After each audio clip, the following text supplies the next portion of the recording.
Parfois, le langage peut être performant techniquement et le patient, dans la vie de tous les jours, malheureusement, peut sauter du coq à l'âne, avoir des difficultés à raconter, à expliquer des choses ou alors être trop familier, monopoliser la parole, avoir du mal à développer ses idées.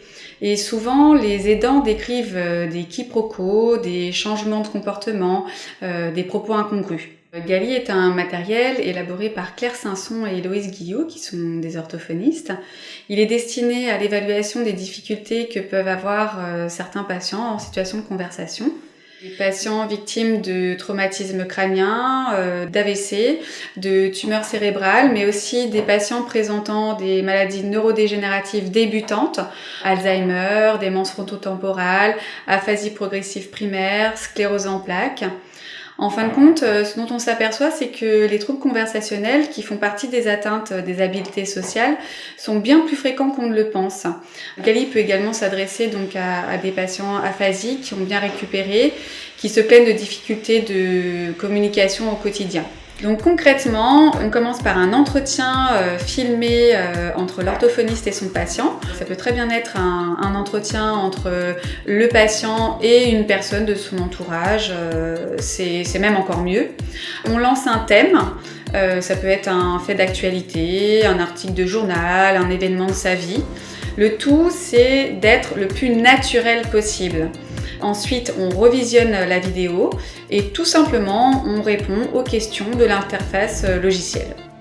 Donc, on remplit un questionnaire à tiroir, ce qui a pour objectif de cibler les difficultés et d'être rempli assez vite puisque ce sont des questions à répondre par oui ou par non. L'analyse conversationnelle est effectivement peu connue. Donc, pour chaque item, il y a un PDF d'explication, une petite vidéo d'explication qui nous aide vraiment à analyser les mimiques, l'intonation, etc. du patient. Et si véritablement on veut aller plus loin, on a de nombreuses informations sur l'intonation, la cohérence, le regard, les pauses et les chevauchements, etc. À la fin, les résultats apparaissent sous la forme d'un graphique et puis les points qui posent problème sont spécifiquement indiqués et permettent de cibler la rééducation. Ces troubles sont à prendre en charge car malgré le fait qu'ils soient très fins, ils sont très invalidants au quotidien. Ils peuvent effectivement être un frein à une communication familiale satisfaisante. Le patient peut être isolé, s'isole lui-même.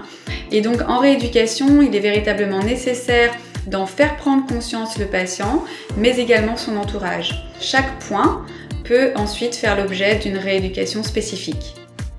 Donc ce logiciel permet donc d'évaluer la conversation du patient, mais également de vous auto-former à l'analyse conversationnelle.